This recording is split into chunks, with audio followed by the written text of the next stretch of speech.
Do intramuscular injections work better than subcutaneous injections for men who have more body fat? This was a recent question asked by one of our viewers. We will be answering it after this, so keep watching and keep leaving your comments.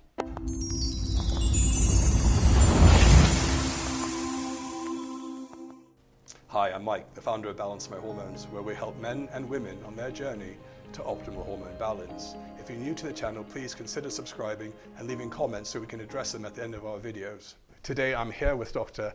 Kathy O'Neill-Smith. She is a prominent doctor in Boston in the United States. We're here in the United Kingdom where we're going to discuss this topic of TRT. Before we go, we're going to answer questions that have come up on the channel. Okay, so here's one from Jang29. He sent this a little while ago. He said, in your opinion, I'm relatively overweight. I am on TRT, a meal a week. I don't know what a meal a week is. I'm assuming it's 200 milligrams a meal a week.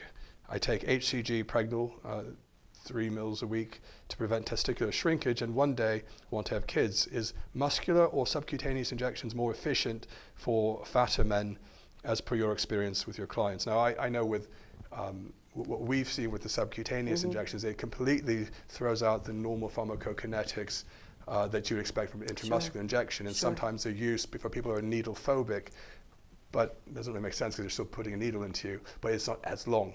But we have seen, and some of our other doctors like Dr. Touliatos in Greece has recommended shallow intramuscular injections, maybe either using that all-in-one insulin needle and syringe complex or swapping them out. So I would imagine if you're putting it in fat and you've got an oil base in the fat, that's probably not a good combination. No. So what's your opinion on that? I always use testosterone in intramuscular. Okay. HCG I can use sub-Q. Right. But testosterone I use intramuscular. You know, if you're taking 1 shot, 2 shots a week, it's not that bad. You know, yeah, exactly. I'm not needle phobic. I previously, as a conventional westernized medical doctor in my prior clinic, I was needle phobic.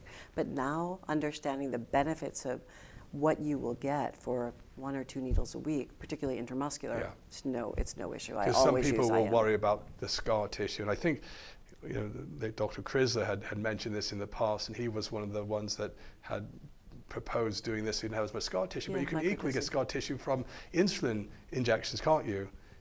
Everyone I know who's taken insulin injections with an insulin small needle, 30 gauge needle, has scar tissue. So what are we trying to avoid here with the subcutaneous injections? And I mean, the reality is that when you're balanced with TRT and with anything that your body needs, insulin, sugar, etc., you're going to heal scar tissue. If you're giving your body what it needs, it's going to heal it.